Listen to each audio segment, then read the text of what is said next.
Today we are going to be going into 10 ways I have absolutely transformed my life and changed it around, because if I was still going in the direction that I was going 4 or 5 years ago, I would probably be not in the best situation. So I'm going to share with you some tips and some tricks. I was going to call it like 10 habits or 10 things or 10 ways. I'm not too sure what I'm going to call it yet. It depends on the direction of the video. But for now, we'll just say 10 things that I did to completely change my life around. Everybody's like, he's no item, please don't like him, he don't wife him, he one night some. Now in this video, it's going to be more of the surface level kind of things rather than the deep inner work type of stuff. These are 10 easy ways that I've changed my life around, the 10 easiest things that I could think of that you guys could implement too. But of course, I'm going to have to do a whole other video on like the inner work and all that kind of stuff, because all of this stuff is great, but without the inner work and the deeper stuff, a lot of this is redundant, really. Not redundant, but you can only get so far with the surface level things until you actually need to dig a little bit deeper and find out root causes of why you act a certain way and all that kind of stuff. I digress. If you're curious about anything like that, I have got a couple of videos up that go more into detail on those things. But for now, we're gonna stay surface level and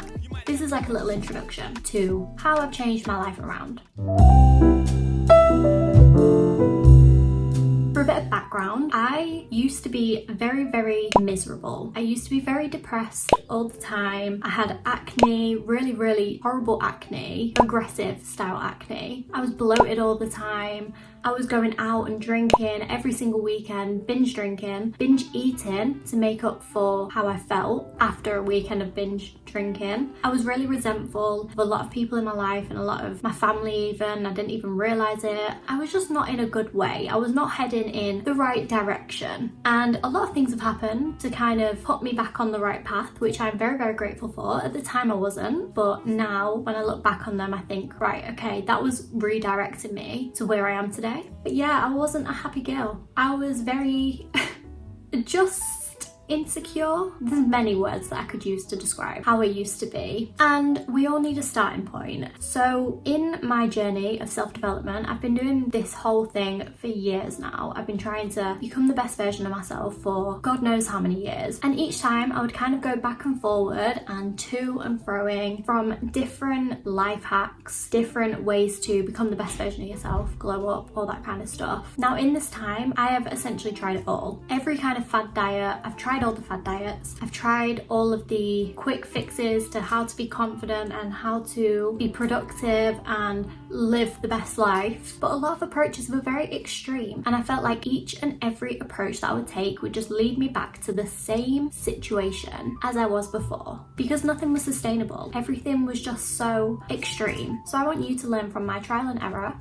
And yeah, hopefully some of these tips help you. Number 1, reviewing my goals every single day. I used to make goals and I used to set them and I'd write them down. I'd do like a vision board and all that kind of stuff. And I would do that at the start of the year or the start of the month or the start of the week even. And I would just forget about them, because we are grown-ups. We have busy lives, we have responsibilities, we have all of our different social lives to balance out, and also our well-being. So it's inevitable that if you're not reviewing your goals and checking in on them every single day, you're going to forget them. This is what I would do. I would set goals when I was in a really good mood and feeling really positive and optimistic, and then I'd just sort of go on with my life, and I would never check back in with these goals really, maybe like once a week, once a month, and then be like, oh god, I fell behind on that one, maybe start again next month. But when you're reviewing them every single day, there's no room for that. You have to hold yourself accountable, because you are literally reminding yourself every single day that this is what you want.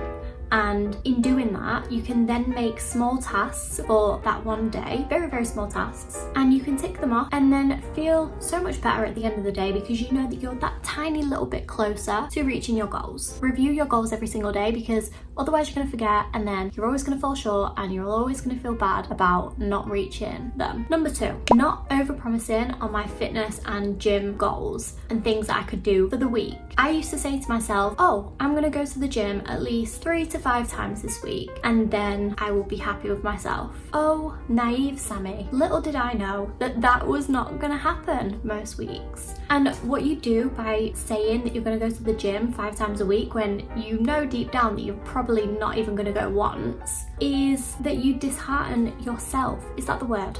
You let yourself down and you lose trust in yourself, and then you think that you can't do it, and it makes you less likely to succeed in the future. I honestly fell victim to this for years. For like 5-6 years, I did the same things where I would set the goals to go to the gym 3 to 5 times a week, and then I would just not go at all because I'd miss a day, and then I'd feel really bad, and then I think, well, there's no point now, so I would just ditch it and then start again next week. So what I did instead, and this has been working so well for me, and I've been doing this solidly since the start of this year, like really sticking to it since the start of this year, but kind of since October. But anyway, let's say from the start of the year, I have set myself a baseline. That baseline is that I go to 1 Pilates class every week without fail. And if I do that, I have no other obligations to go to the gym or do anything else that week. As long as I go to that 1 Pilates class every single week, jobs are good on. I don't need to do anything else. What this does is it gives you that chance to build that trust with yourself, to show yourself that you can actually show up for that one thing that you've told yourself to do.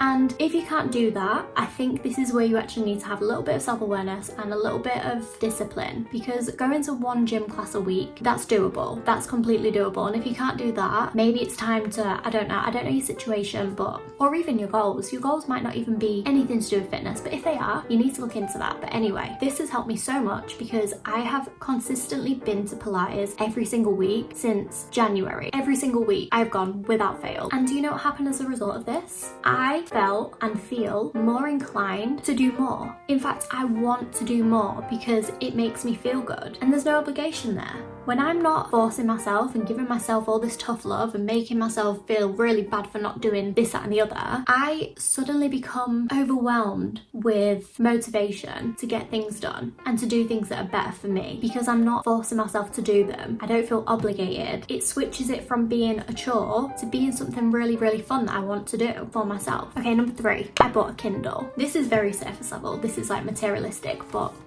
this is my Kindle. I got the one with ads. I really didn't mean to do that, but it's okay, we move. Now, you might be thinking, what the fuck? But this has changed my life so much. I read so much more since getting a Kindle. I've had this Kindle for like two years now, and I read so much, and it's so convenient. You don't have to worry about lighting. If you're reading and it's dark at night, you don't have to worry about that because it's lit from within. If you're just chilling in the bath and you think, oh, I want to read a different book because I finished this one, you can literally go on here and you can buy another book while you're still in the bath. You don't need to get out of the bath, get dry, get dressed, go to Waterstones and get another one, or order one off Amazon and then wait a day. You can literally buy it and it's instantly on here, and it's just so good. Like, it's changed my life so much. So if you want to read more, which I highly recommend, that is another thing that has really changed my life, but I feel like that's for the more deep video. But honestly, making things easier where you can, and this is a prime example of that. I just love it. It's my baby. I kind of wish that I got the green one, like the sage green one, but this was the closest to pink that there was. So number 4, getting clear on my financial situation and not putting my head in the sand about it. This is a huge one for me, and this was a big fear of mine. I am still kind of working through that fear of checking my bank account and stuff like that. I definitely don't have as much of a fear of it now, and I'm a lot more, in fact, I am very in control of my finances now. I know where my money is going, but it wasn't that long ago. It was before New Year, where I was in not the best financial situation, and I really had to knuckle down and set so many financial goals so that meant that I would be debt free by the end of this year, so like the end of 2023. And so far I'm on track with that, which is amazing. That leads me one step closer to financial freedom, which is what I want. That is like one of the ultimate goals. My point with this is that when you don't know what's going on with your finances, you are just kind of fumbling through life. You don't really know where you're at. It really does drag you down, because you know that if anything happened, if there was an emergency situation where you needed some money, that would break you. You wouldn't be able to deal with it. You'd have to go and get a credit card and then pay for it with your credit card and then get into more debt. I don't know. I feel like I need to do a whole video on like financial literacy from what I know. I learned a lot of it from my boyfriend, but I also learned a lot of it from my own research as well. So I'll go more into depth on that one in a separate video. But it just makes you feel so much happier when you know your financial situation and you're on top of it. And kind of in line with this one is that I got a second job. I've mentioned mentioned this before, but that has really helped me in becoming financially free. I say financially free, I mean kind of debt free. I've been able to pay off most of my debt with the help of a second stream of income. So yeah, once you get clear on your financial situation and you know what you're spending in a month and you know what you need to pay off, then you can decide whether you actually need to get another job or whether you can just cut back on some non-essential things. One big one for me was cutting back on fast food. That was such a drain on my money and my bank account, and also absolutely wrecked my skin and my mental health. But that's a whole other video. That probably should have been a point on its own, but we'll just shove that in here.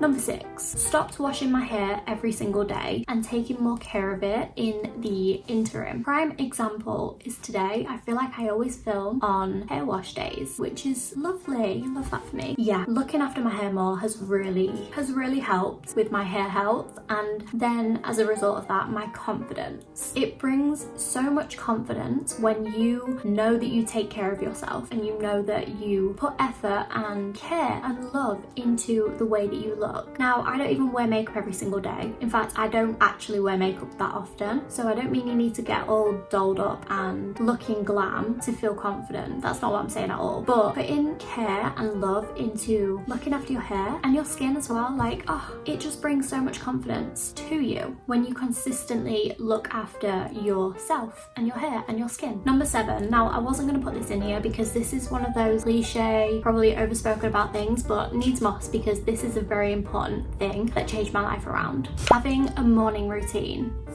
Hear me out. It is so important for you to have time in the morning for you to just gather all of your thoughts together and just process them and do it in your own time without the influence of the outside world and other people. I used to literally wake up 10 minutes before I had to start work and then be rushing like a mad woman and go to work all flustered. And that sets the tone for the day. That would genuinely make me feel so stressed because I would feel like I never had any time to myself. I would feel like I never had time to do any of the things that I wanted to do. This has only been something that I have implemented again since the start of this year. I did used to have a morning routine in like previous years, but it's only since the start of this year where I've actually approached things with a more balanced mindset that I've actually sustained having a morning routine for months and months and months. My morning routine is my savior. It is the time of the day where I can just do the things that fill me up. I can do my yoga, I can meditate, I can read, I can make breakfast and eat it slowly and drink my tea and just feel so fueled and happy and ready for the day. If I have a morning where I don't wake up early and do the things that fill me up, I feel so stressed. I don't feel as on top form as I would if I had done the morning routine. Number 8, this is the last cliche thing, but it needed to be put in here because it has really changed my life and how I view things. Romanticizing my life. Everyone should do this. I know it's something that was trending on TikTok and people were talking about it a lot. I don't feel like people talk about it a lot anymore, but people definitely were. But it's so important to romanticize your life and to just enjoy the small things in life, to romanticize your mornings like I was saying before, or just to slow down and drink your cup of tea. Those things help so much in the grand scheme of things, because if you're just rushing through your life and you're not really appreciating or having gratitude for anything that is happening in your life, you're just going to feel like you're existing. You're going to feel like there's no purpose to life. I never understood when people would take the mick out of people for taking pictures of their food or making their food look all fancy and then taking a picture of it, because like, what's your problem? Why are you so triggered by someone taking a picture of their nice, pretty looking food? I feel like that's just one of the simple pleasures in life, and if you want to enjoy that, you enjoy it. Don't listen to the haters. But you've got to romanticize things, because in the midst of everything, in the midst of trying to achieve all the things you want to achieve and be, I was going to say be a girl boss, but I don't know where that came from or what possessed me. I'm so sorry. But in the midst of everything, you need to make sure that you are grounded and that you are actually enjoying life and being present in it, because otherwise you're never going to appreciate all of the amazing blessings that come your way. Number 9, getting rid of the all or nothing mindset. This was something that had me in a chokehold. I used to wear that round my neck like a badge of honor. I would use it as an excuse. I would say, oh well, I'm not going to do that because I'm all or nothing. It has to be perfect or I won't do it. That is so ridiculous. Literally so ridiculous that I stopped myself from doing things for so many years because I wanted it to be perfect. Like, if I kept that mindset, I for sure would not have started this journey, and I would not have started this channel, because for years I wanted to do this, but I had never ever started it because I wanted it to be perfect. I wanted it to feel really comfortable and flowy on camera, but it doesn't. It's hard, it's difficult to speak, especially when you've got a lot of obstacles around you that you need to face. But having the all or nothing mindset really encouraged bad behaviors on my part. It encouraged me to kind of justify my binge eating and then me being really restrictive afterwards, which, may I add, never got me very far at all. Just being more balanced and enjoying work and enjoying play and having them both at the same time. You don't need to say that one week is going to be a week where you knuckle down and you focus purely on work, because what you're going to do, it's like that first point what I said about the gym and the gym commitments. If you're telling yourself that you're going to have a whole week of working straight, you're probably not going to want to do it, and you're going to be so resistant, and then you'll procrastinate and you won't get anything done. So it doesn't benefit anybody. And 10, finally, is finally committing to my passion. That sounds so cheesy. Finally making the decision to actually materialize all the visions and the plans that I had in my mind for so many years, which is this. I have been on this now properly since January, and no regrets. I love it so much, and even though it is difficult, it's my season to just kind of, I don't know, invest in myself and invest in things that I want to become good at and I want to make into something amazing. As this is a more recent one, I put it right at the end because obviously this isn't something that has stood the test of time, I guess. Like, it's only been since January that I've been doing this, but it has really changed my mindset. It's changed the game up for me. It has given me something to pour all of my energy into, and it has really helped me heal from so many things. It's made me become so much more self-aware. It's made me go deeper with all the inner work and all the deep shadow work and all that kind of stuff, because I know that there are blockages there that are stopping me from doing things with this channel. So it's made me more conscious of that, and it's made me go within and find out more about myself, and it's allowed me to learn about myself. It's allowed me to see how I communicate, I guess, and it's shown me that I can actually put my mind to something and actually bring my vision into life, into existence, and that is so fulfilling, so fulfilling, and I love it so much. Those were my 10 things. They were, like I said, the more surface level things, but I will go into more detail on like the deeper stuff in a different video because it would be too long otherwise. And obviously there's so many other things that have gone into the process of me becoming this version of myself, which I genuinely am so happy. I'm so secure in myself. I feel so confident. I've manifested so many amazing things and people and opportunities into my life, which I would not have been able to have done before. And I am truly so grateful for where I'm at now. And this is only like scratching the surface. This is only the beginning, and I'm so grateful. Okay, I love you guys so much. Thank you for watching. Thank you so much for subscribing. It means the world. It genuinely means the world to me, and I hope you will enjoy the rest of your day or your evening or your morning, whatever time of day it is. Hope you will have an amazing week until I see you next in like a long video. I'll be posting YouTube short videos twice daily, so you can see me every day anyway. I love you guys so much. Jason. Lady, what's your name? Cause I see some ladies tonight, the shit be rolling with Jason.